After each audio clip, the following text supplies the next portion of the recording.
Hello, I'm Mark Staples, and I represent Bresnan Communications, the Montana Cable Television Telecommunications Association, and MCAT in bringing to you a series of legislative candidate interviews for the 2009 legislature.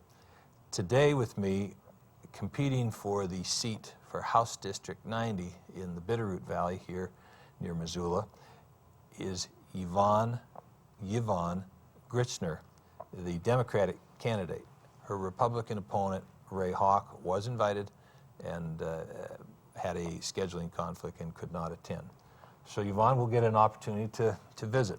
To start out, I'd like you to tell our viewing audience and your constituents to be, if you're elected, your background and how you came to a position where that you're willing to run and serve the people in Helena. The people in Montana, I assume we mean. Yes. Yes. And I'm a native Montanan. My name's Yvonne Gritzner, and my earliest ancestor came to Montana Territory in 1864. It was a woman. She was 48 years old, and she came west to Montana Territory after her husband had died and came with her unmarried children, crossed the prairies 13 times. Admittedly, in later years, it was on the train. So I have deep roots in Montana. I've lived in the Bitterroot Valley now for 18 years, and I have a family of 3 children, 3 grown children, and 3 grandchildren, excuse me. Married to Jeff Gritzner, who's a geographer at the University of Montana, and have lived in a few places around the world, thanks to being married to a geographer. My young life in Bozeman was spent camping and hiking with the Camp Fire program. My mother was involved in Camp Fire Girls, and I went on to become a Camp Fire leader for many years also, and hopefully awakened a number of young girls to the beauty of nature and the love of wildlife and flowers and all the glories of our beautiful planet. I have worked with legislation in Helena as a citizen advocate for the Montana PBS. We were able to get legislation passed last session, and I even won an award by the National Friends of PBS for grassroots advocacy. So maybe that's where I whetted my appetite a little bit for politics. I do find that there's need for change in government, and I'd like to work for that change. I believe that probably brings us to That's a very good start. To go from that genteel start to you're about to enter a baptism by fire if you're elected. Right now, unless we are under rocks, we can't help but be bombarded by the fear that's been generated about the financial meltdown on the national scene. And I'd like your opinion. If you go to Helena, are we going to get some overlap from that in Montana? Are we insulated from it? Are there things we can do to ensure a robust Montana economy so that we don't suffer a similar meltdown? Your thoughts on Montana's economy in general, and if you want to give an overlay of the national economy, that'd be great. Well, my understanding of the problems on Wall Street and all are quite rudimentary. I'm not. I feel that there are some very strong arguments that are coming down from both sides of what we should do to resolve that situation, and I don't claim to be an expert in that area. I do feel that Montana is not suffering from the real estate prime mortgage debacle that has gone on. And thanks in no small part to our realtors and to our banks here in Montana. And I think that our Governor Schweitzer and the legislators have gotten behind a good forward program of energy development, both using our traditional energy and and looking forward to the renewable energies, which I think will increase our economy, will give us jobs, Montana jobs, that will be with an economy that will be available and exportable to other states also through energy, the richness of the solar and wind and geothermal and even small hydro. There are many, many opportunities if we will just commit to going in that direction of new energy. I think that we will find ourselves leading the nation. We can do it if we really commit to that. In other ways, I believe our jobs are connected in many ways to health problems, as far as our businesses having to hire part-time because they can't afford the insurance.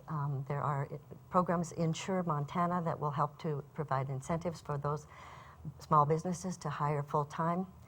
I think that we are in a good position, actually, in Montana. With regards to, I mean, if I heard this correctly, we're in pretty good shape, but we have some needs. And one of them that's been enunciated by some folks, there's an argument about it, but many folks feel that our education, particularly K through 12, is just simply underfunded. And through the years, we've argued about whether we need to consolidate schools and cut back on administrative costs, but you know, on the national charts, people say we don't measure up in terms of pupil spending and particularly teacher salaries. If we need more funding, and I'm not taking a position on that, I'm not asking you to take a position on that, maybe you do. I guess I would. Do we need to put more funding in our school system? And if your answer is yes, where do we get the money? Some have said it could cost as much as $600 million more a year to adequately fund our schools. And if we do need substantially more money spent on schools, where do we get it? Well, I'm happy to take a position on that, and education is one of my highest priorities, and I do feel that in the United States, and again from the national sort of attitude, that we have practically turned our backs on public education, and it is so valued in Montana. We've had strong schools. That's one of the blessings and treasures of Montana, I think, are our schools. And there are many ways to, of course, look at the funding problem, and I don't agree that property taxes should not be linked to education, funding education. I mean, it is clear that the value of one's home when you sell it is very directly linked to the quality of schools in your neighborhood. People buy homes in neighborhoods that have good schools.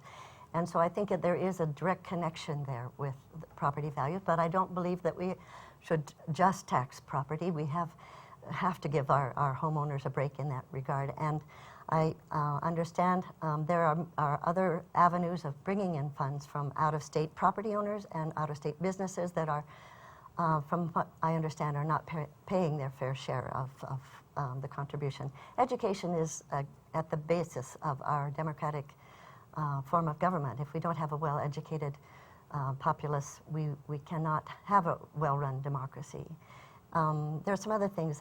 We're prepared to pay subsidies to farmers and ranchers for feeding our stomachs and our children's stomachs, but our teachers are feeding our children's minds, and I think they need to be supported. And this is something we really need to take as a very high priority.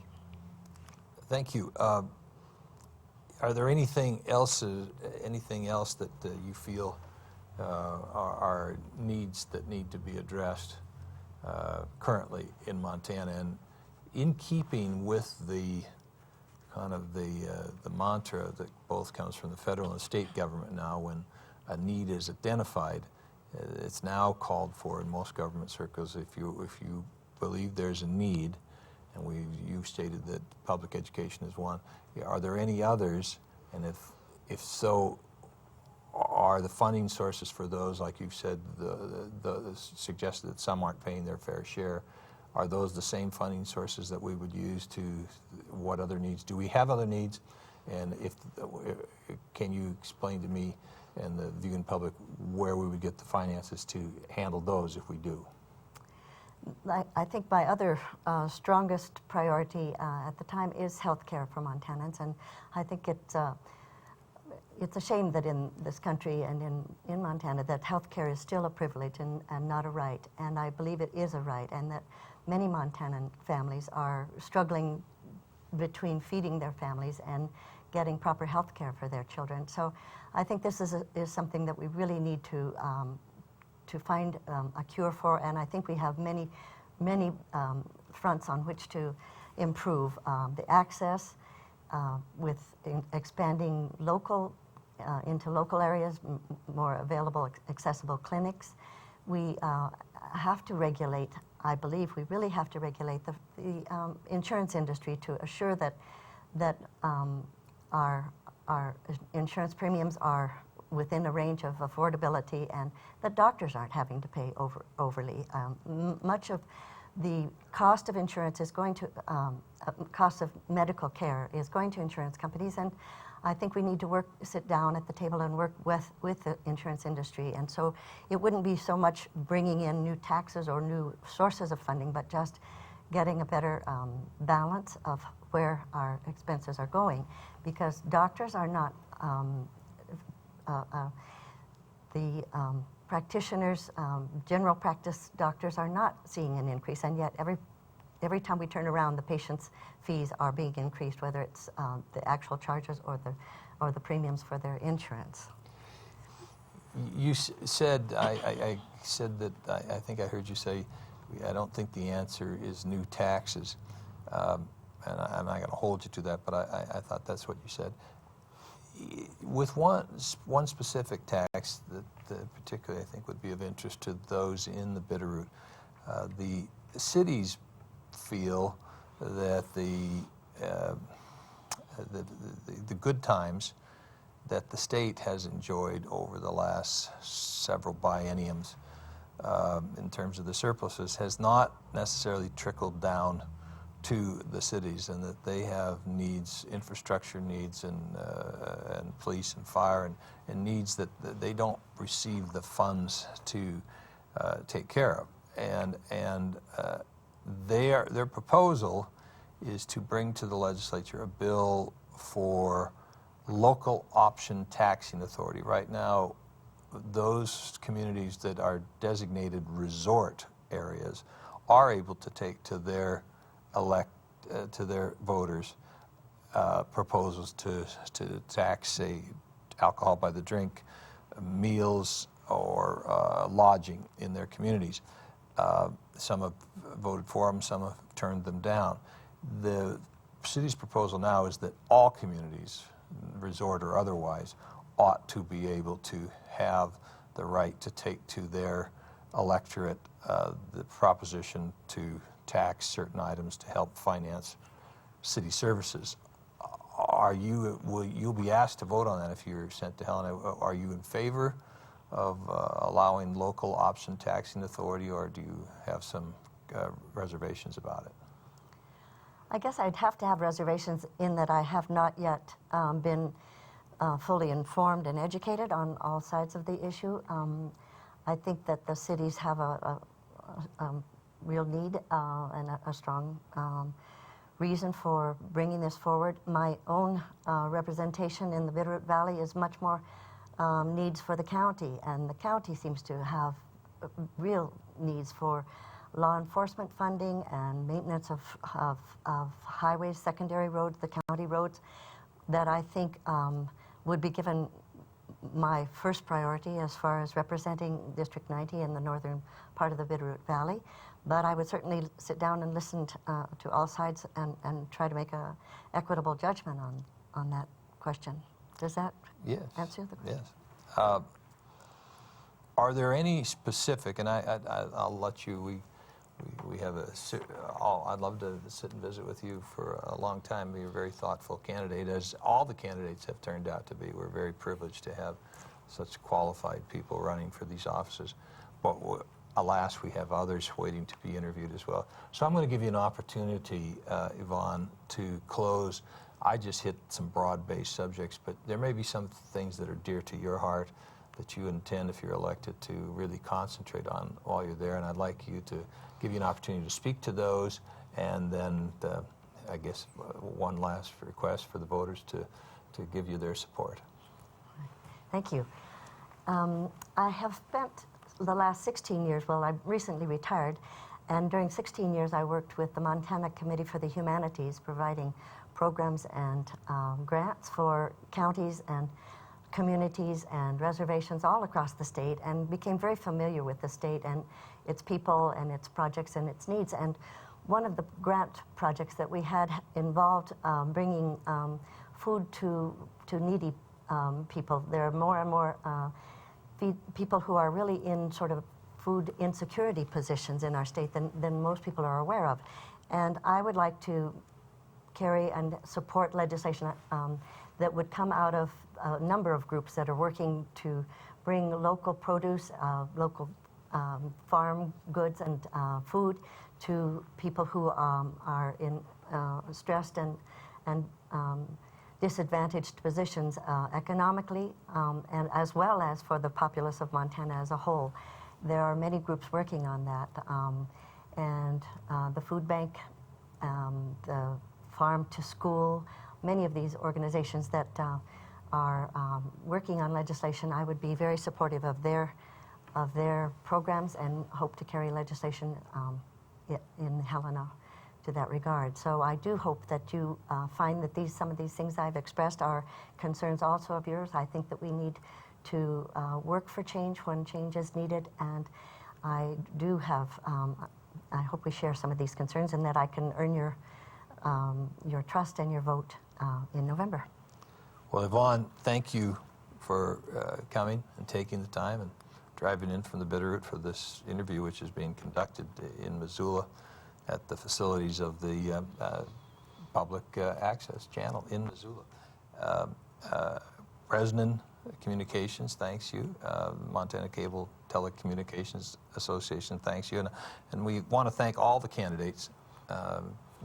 You, Yvonne, what you're getting into, obviously the campaigning is arduous enough, but your reward, if you should win, is 10 times as difficult. You get the honor of working 12 to 14-hour days for what Montanans would normally call it short pay, 6 days a week, and on the 7th day you get the honor of hearing from your constituents for what they didn't like about what you did the first 6 days of the week. So I, having been in Helena for almost 30 years now, I'm very grateful to people of your caliber for putting yourselves on the line and going out in the public and seeking to help us all by serving. And again, thank you for coming. And thank you, viewers. Most important of all, this matters not if you tune them out, 1, and 2, if you don't vote. So please go vote for the candidate of your choice. Thank you.